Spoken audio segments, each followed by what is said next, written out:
The forgotten war that built America's obsession with coffee. Close your eyes. Take a breath. We're going to talk about coffee tariffs. Don't worry, you won't remember any of this in the morning. Chapter 1. The very boring beginning of beans. In the year 1600, and this is important, so try to stay awake. Actually, don't try. Just let the words wash over you like a warm, slightly stale lecture from a professor who has been teaching the same class for 31 years and has stopped making eye contact with students. In the year 1600, a man named, and his name doesn't matter, truly, it does not matter at all, a man named Peter van den Broek, a Dutch merchant, smuggled some coffee plants out of Yemen. He did this quietly. He did this on a boat. The boat was wooden, as boats were at that time, and it moved slowly across the water, which was wet, as water tends to be. The coffee plants sat in clay pots. The pots did not move. The boat moved, but the pots, relative to the boat, remained stationary. This is not a metaphor. Now, Yemen had been the world's primary source of coffee for about 200 years before this. The port of Mocha, yes, that is where the word mocha comes from, and if you feel a small flicker of interest lighting up in your brain right now, please extinguish it. We have 4,800 words left to go, and you need to be asleep before we reach the part about Dutch shipping regulations, which is coming. It is definitely coming. The port of Mocha had a monopoly on coffee exports. The Yemeni authorities, understanding basic economics better than most people give medieval traders credit for, would boil or roast every single coffee bean before allowing it to leave the country. This prevented the beans from germinating. No one could grow their own coffee trees. Yemen kept the secret, and more importantly, they kept the money. For 200 years, this worked perfectly. Then Peter van den Broek put some living plants in clay pots on a wooden boat. And that is, essentially, how capitalism works. Feel your shoulders dropping. Feel the weight of your head. The coffee plants were transported to Amsterdam, where they were placed in a greenhouse, which was also not a metaphor. It was a literal greenhouse made of glass, and the Dutch began experimenting with cultivation. The Dutch were very good at experimenting with cultivation. They were also very good at being boring about it. Chapter 2. The Dutch and their extremely tedious colonial agricultural policies. Now here is where we must talk about Java. Java is an island in Indonesia, and if you are a software developer, you are now thinking about the programming language, and I want you to let that thought go, because the programming language Java was named after the coffee from Java, and the coffee from Java is what we are discussing, and none of this is as interesting as your brain is briefly making it seem. The Dutch East India Company, which the Dutch called the VOC, which stands for Verenigde Oost-Indische Compagnie, and if you attempted to pronounce that just now, well done, please lie back down.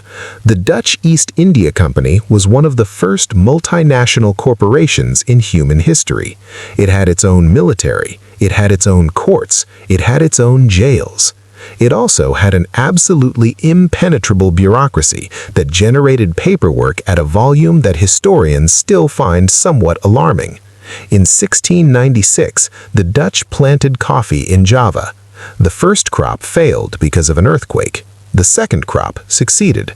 And slowly, very slowly, in the way that agricultural revolutions tend to happen, which is to say over the course of decades rather than in any cinematically satisfying way, coffee production in Java began to grow.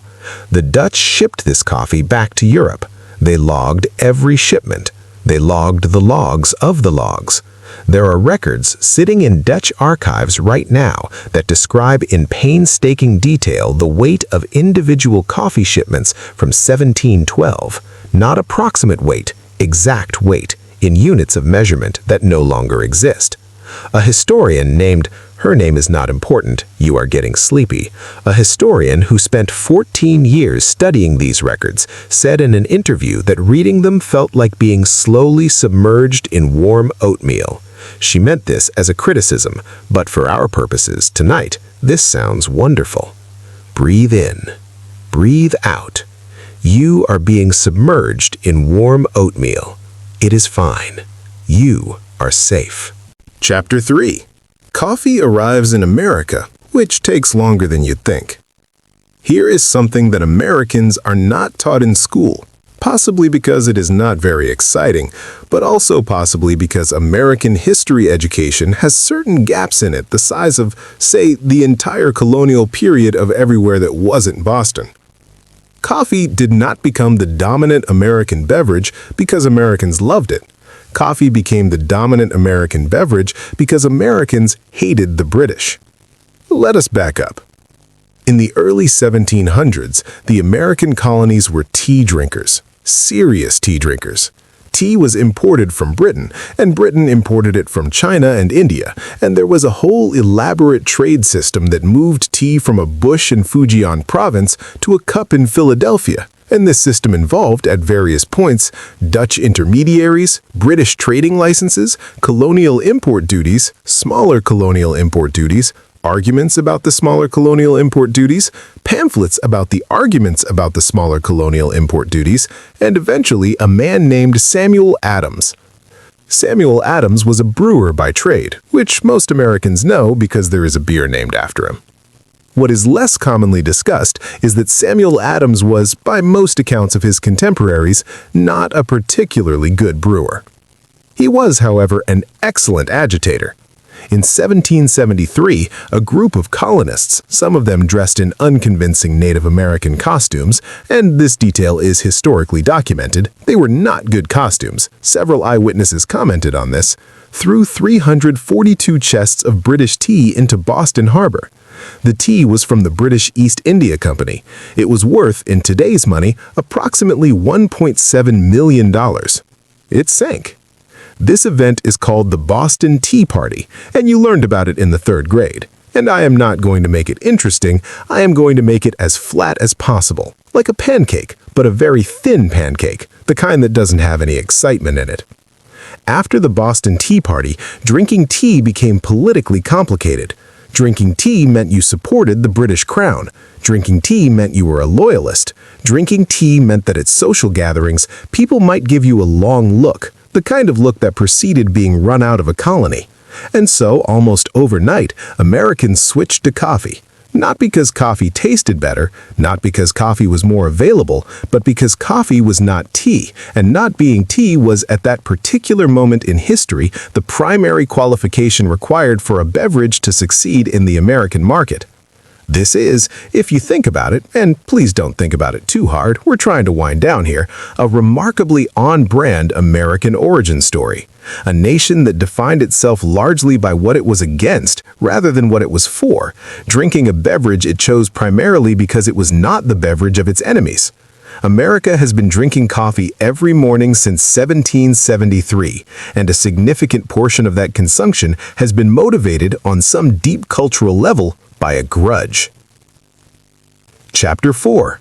The Civil War and the Absolute Normalization of Terrible Coffee. Let your jaw unclench. Let your hands go soft.